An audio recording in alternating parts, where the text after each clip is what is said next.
दोस्तों हमारे साथ मौजूद है सूफी रिसर्च एकेडमी के फाउंडर प्रेसिडेंट अब्दुल हमीद साहिब साहब।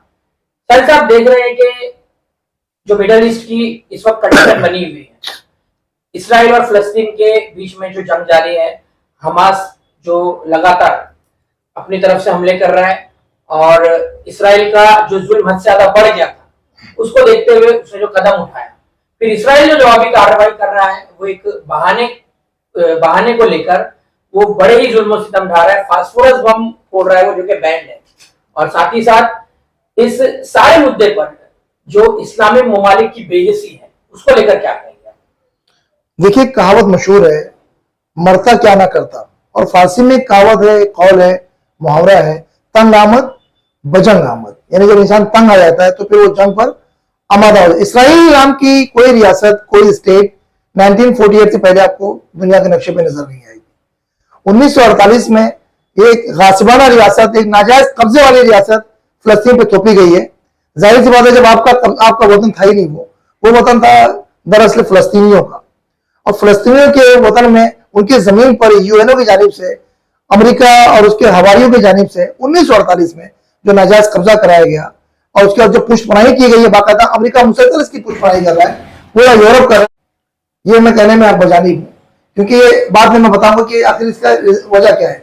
हम देख रहे हैं कि उसके बाद से मुसलसल न्यू कॉलोनियल के नाम पर, नई आबादियात के नाम पर इसराइल आहिस्ता आहिस्ता पूरी फिलिस्तीन को अलग करता चला गया। और उसने जो जुल्म सितम का सिलसिला वहां जारी किया, जिस तरह से लाखों मासूम बच्चों को शहीद किया है, लाखों जवानों का खून बहाया है, लाखों बुजुर्गों को उसने बेदर्दी से कत्ल किया है। हमारी माँ बहनें, बेटियां वहां पर बेआबरू हुई हैं, बेवा हुई हैं। आज अगर हिकमत अमली के तहत हमास ने उस पर हमला किया तो पूरी दुनिया बिलबिला उठी है।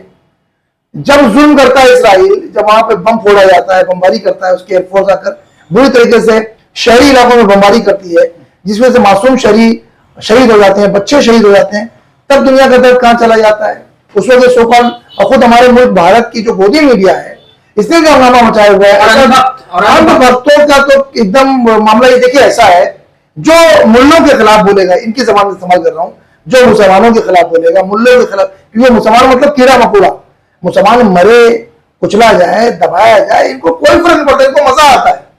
तब वो इजराइल ये करेगा। आप कमेंट में जाकर देखिए, कमेंट सेक्शन में किस बुरी तरीके से कमेंट है। हमारा मुल्क वो मुल्क है जिसने शुरू से ही 1948 से ही, वो चाहे पंडित जवाहरलाल नेहरू रहे हो, चाहे लाल बहादुर शास्त्री रहे हो, चाहे इंदिरा गांधी रही हो, राजीव गांधी रहे हो, नरसिम्हा राव रहे हो, यहां तक के बहुत ही हिंदुस्तान के लायक और फायक वजीर आजम आजानी अटल बिहारी वाजपेयी रहे हो, इन सब का मौकफ हमेशा के हमेशा फिलिस्तीन के साथ रहा है। इजराइल के जुल्म के खिलाफ इन लोगों ने अपनी आवाज बुलंद की है, उठाई है। बल्कि अटल बिहारी वाजपेयी ने तो यहां तक कह दिया था कि वो जो नाजायज कब्जा है, वहां से इजराइल का नाजायज कब्जा खत्म होकर रहेगा।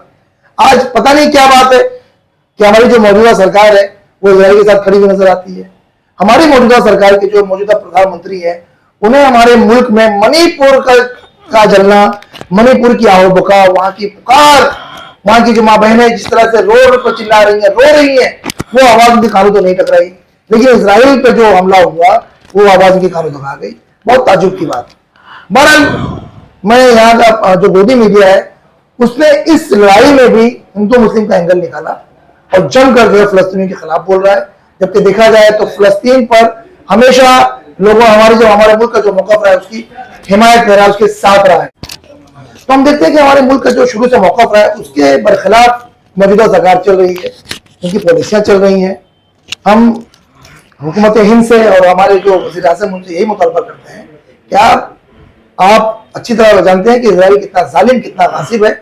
उसके जुल्म की, उसके गासिबाना नाजायज कब्जे की मुखालफत आपको करनी चाहिए। और फिलिस्तीनी जो वाकई मजलूम, जिनका वतन उनसे छीना गया है, जिनकी छत उनसे छीनी गई है, जिनके जवानों को शहीद किया गया है, उनके साथ खड़े होने की अगर आप बात करते तो आज पूरी दुनिया में आपकी सताइश होती। बहरहाल, हमास ने जिस तरीके से जो हिकमत अमली से हमला किया, एक तरफ इजराइल ढिंडोरा पीटता था कि वो वर्ल्ड का सुपर पावर है, उसके पास ऐसी इंटेलिजेंस है, मुसाद, और उसके पास ऐसे ड्रोन मौजूद है कि वक्त से पहले तमाम चीजों को मालूम कर लेते हैं। लेकिन ये हम देखते हैं कि हमास का जो हमला हुआ, किस तरह से ये लोग बुरी तरह से नाकाम नजर आए, फेल नजर आए। उसके बाद बौखलाहट में मुसलसल 6 या 7 दिन से जो अंधाधुंध बमबारी वो शहरी इलाकों में कर रहा है, ये गोदी मीडिया को और वर्ल्ड की मीडिया को नजर नहीं आ रहा है। ऐसी तस्वीरें भी निकल कर आई है और ये आरोप भी लग रहे हैं कि हमास की तरफ से भी औरतों के साथ बदसलूकी की गई है, उसकी क्या आपको हकीकत नजर है? देखिए, गोदी मीडिया का तो शुरू से ये मामला रहा है कि वो एक नैरेटिव को गलत तरीके से पेश करना, सच्चाई को तोड़ मरोड़ कर पेश करना।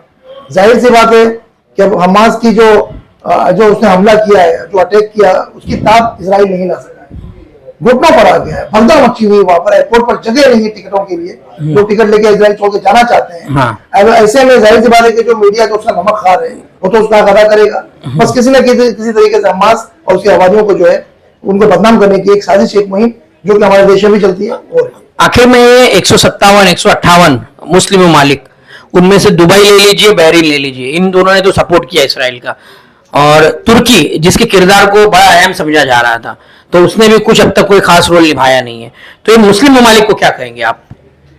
मैं बहुत ही हैवी हार्ट से, बहुत ही दुख भरे दिल से कि 56-57 मुल्क होने के बावजूद भी ये किसी काम के नहीं है। जो मदद, जो आप देख रहे हैं कि इजराइल जो जालिम है, जो जाबिर है, जो गासिब है, उसकी हिमायत में पूरा यूरोप कंट्री खड़ा हुआ नजर आ रहा है, अमेरिका खड़ा हुआ नजर आ रहा है।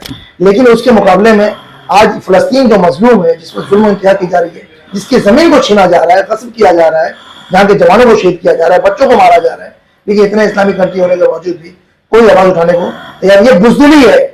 अल्लामा इकबाल का वो शेर मुझे याद आता है कि मुझे इश्क की आग अंधेर है, तू मुसलमान नहीं रात का ढेर है।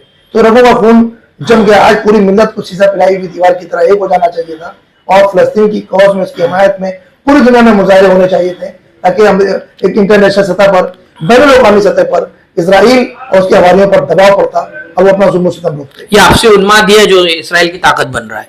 जाहिर सी बात है, जब आप में जब इत्तेहाद नहीं होगा, देखिए हमारे देश में इत्तेहाद नहीं था तो अंग्रेजों ने उसका फायदा उठाया और हमें गुलाम बना लिया था। यही सूरत हाल वहां चल रही है। क्या उनका कोई पुरसाने हाल नहीं है, लेकिन जो मैंने आपसे शुरू में कहा, मरता क्या ना करता और तंग आमद बजंग आमद, तो मोमिन है तो बेतहज भी लड़ता है सिपाही। आज फलस्तीनी अल्लाह की जात पर भरोसा करते हुए एक सुपर पावर से टक्कर लेने के लिए, लोहा लेने के लिए निकल दिया है। और मुझे पूरी उम्मीद है कि जो आसार, जो क्राइम जो नजर आ रहे हैं, बहुत जल्द इंशाल्लाह ताला इस्राइल का खात्मा हो जाएगा।